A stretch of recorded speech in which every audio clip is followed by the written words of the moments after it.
A cold wind swept across the battered ruins of Czechoslovakia in the spring of 1945, carrying with it the acrid scent of gunpowder and the distant echo of artillery. The war in Europe was drawing to a close, but for the men on the ground, the end felt anything but certain. In the shattered city of Plzen, American tanks rumbled through the streets, their steel hulls glinting in the pale morning light. General George S. Patton, the legendary commander of the U.S. Third Army, stood atop his jeep, binoculars pressed to his eyes, scanning the horizon. The city had just been liberated from Nazi control, but Patton's gaze was fixed not on the defeated Germans, but on the east toward the advancing columns of the Red Army. The world was about to change. And in the uneasy silence between the thunder of guns, a new conflict was already beginning to take shape. It's a moment that history almost forgot, a moment when the Allies, united in their struggle against Hitler, teetered on the brink of turning their guns on each other.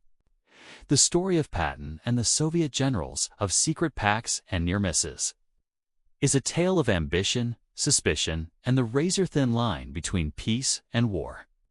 As the smoke of World War II began to clear, a new and even more dangerous game was about to begin. Today, we read diving into the untold story of the moment World War II could have become World War III. Let's set the stage. By May 1945, the Nazi regime was collapsing on all fronts. American, British, and French forces were pushing in from the west, while the Soviets surged from the east, their armies carving a bloody path through Eastern Europe.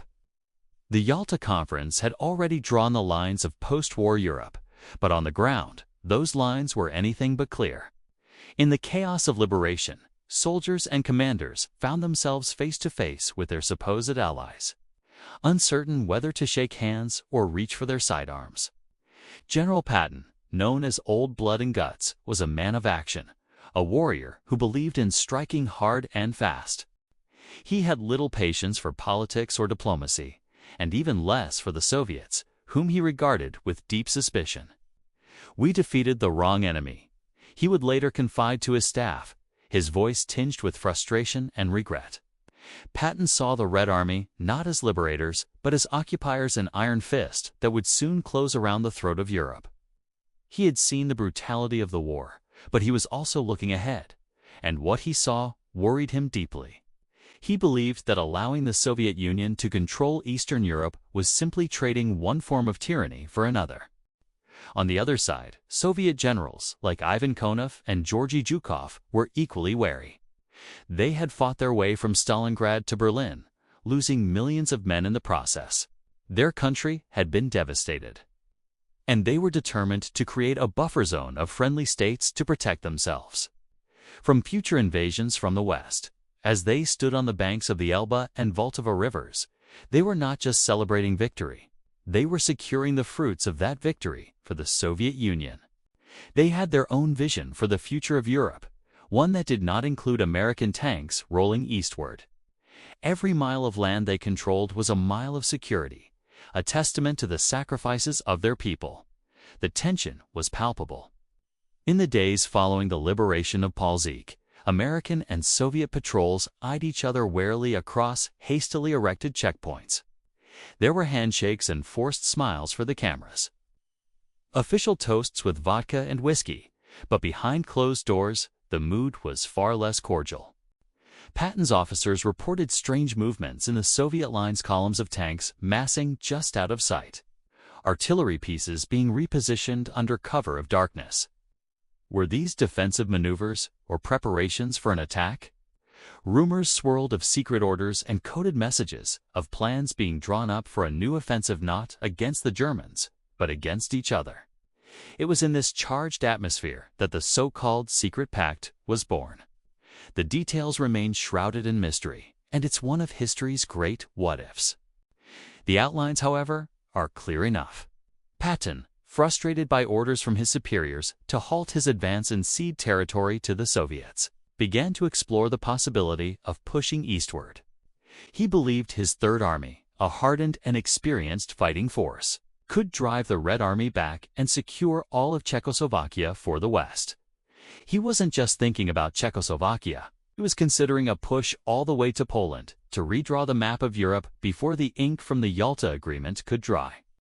And he was not alone in these thoughts. Some of his British counterparts, including the formidable Field Marshal Bernard Montgomery, shared his concerns about Soviet intentions. "The Russians are a danger to the free world," Montgomery warned in a private letter. The sentiment was echoed by Winston Churchill himself, who was so concerned about the Iron Curtain descending across Europe that he had his military planners draft a top-secret plan, codenamed Operation Unthinkable. This was a contingency plan for a surprise attack on Soviet forces to, in Churchill's words, impose upon Russia the will of the United States and the British Empire. The plan was audacious, bordering on insane. It envisioned rearming defeated German soldiers up to 10 Wehrmacht divisions to fight alongside Allied troops against the Soviets. The goal was to push the Red Army out of Poland and eastern Germany. It was a high-stakes gamble that could have plunged the war-weary world into a new, even more catastrophic conflict. The idea was to use the Allies' tactical air superiority and the surprise of the attack to offset the sheer numerical advantage of the Red Army on the ground. Planners even considered the possibility of using atomic weapons, though the first successful test was still months away. So, what happened?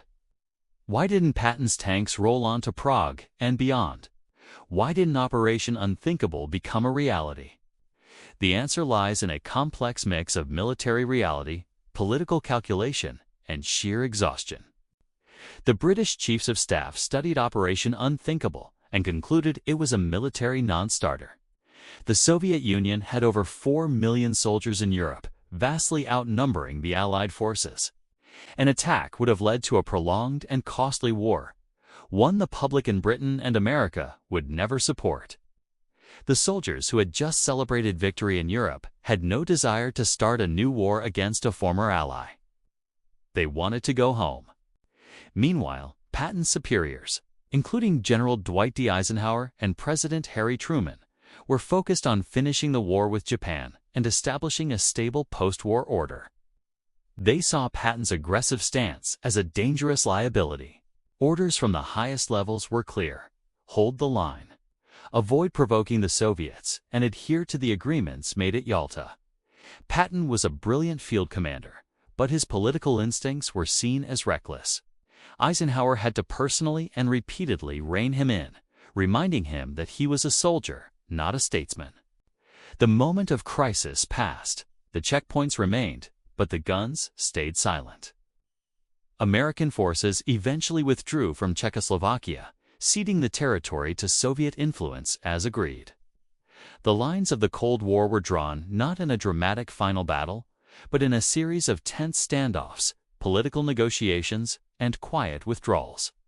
For decades, the story of this near-miss was buried in classified documents and the private diaries of the men who were there.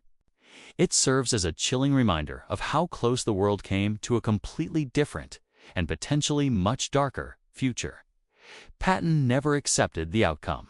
He was relieved of his command of the Third Army and died in a car accident in December 1945, taking his frustrations and his secrets to the grave.